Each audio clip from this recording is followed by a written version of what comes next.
Good afternoon, everyone. It's 6 o'clock here in the UK. I suppose that's lunchtime, 1 o'clock in the US. Many years ago, a trading mentor of mine told me that the most important thing in trading was to have a comfortable chair.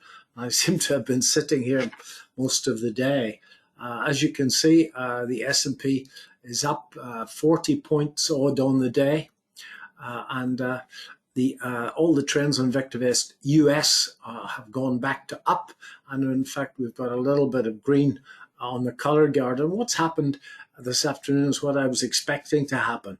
I think if we start on the overnight market, that's the overnight market. I showed it a bit earlier today, and for the last couple of days I've been looking for a long position.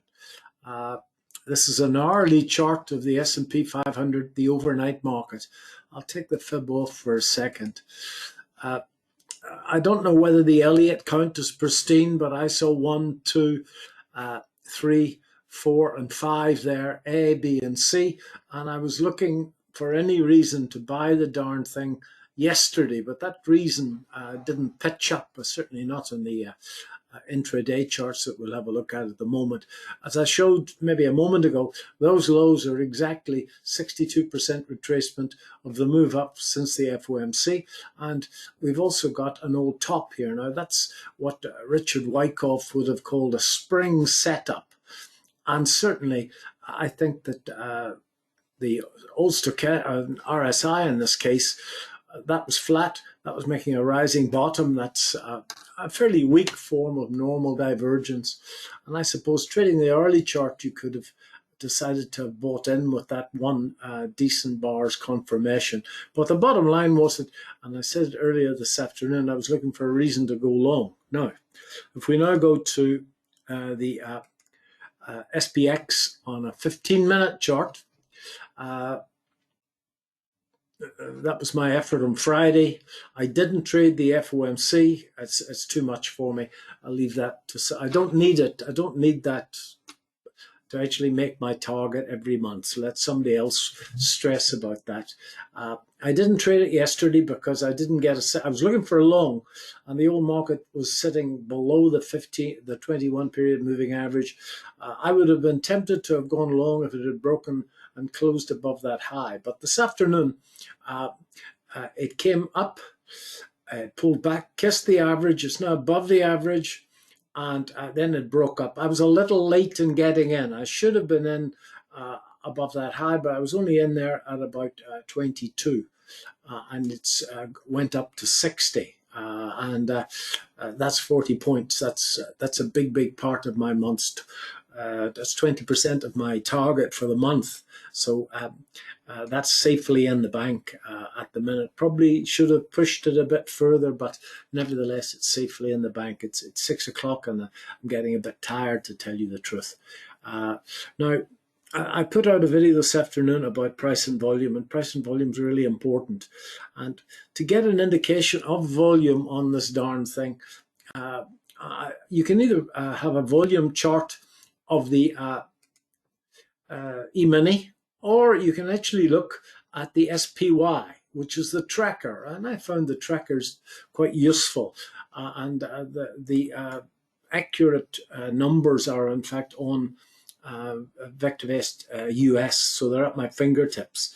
So this is a 15-minute chart of the SPY, which is a tracker of the S&P 500. It's hugely liquid, like, the same liquidity as the whole of the London stock market, probably times 10. Yesterday afternoon, it was accumulated into the close. You can see that. You see how those two up bars and big volume going into the close. But today, there's the 15-minute bar, and you can see that big 15-minute bar occurred on reasonable volume, and then it's moved up. So that there was really good reason to have got in after the first 15 minutes there. But I was actually looking at that on a 5-minute chart to get an indication of the turn. So if you look at that over a couple of days on a 5-minute chart, we can see that this volume came in And looking at the 5 minute chart, we can see that this 5 minute bar occurred in significantly higher volume than anything we've seen over the last couple of days. And that was the basis of my entry there. Just on the 5 minute chart, I saw this huge reversal bar on the SPY, plus going big volume. And then I looked across at the SPX, and by that time we were up here somewhere, and that gave me enough strength to buy into the move. So trying to put it all together, I'm not saying it's perfect, and I'm not quite sure I could teach it, but look at the early chart for direction, for levels, and that was a perfect level there.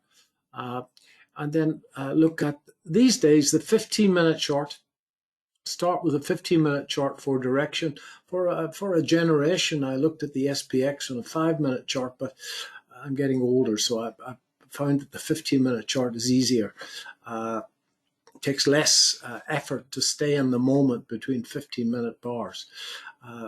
And then have a look at the SPY for volume confirmation. Prices rising and rising volume are good. That's a prices pulling back on falling volume. That's also good. It's saying the market wants to go again. I think there's probably much more in this move. Let's get the American lunch out of the way. But I don't think I'll trade again today. 40 points is enough, and I'll have another go at it tomorrow. But I'm so happy the way that came together because, as I say, I sent out a video this afternoon on price and volume on some American stocks.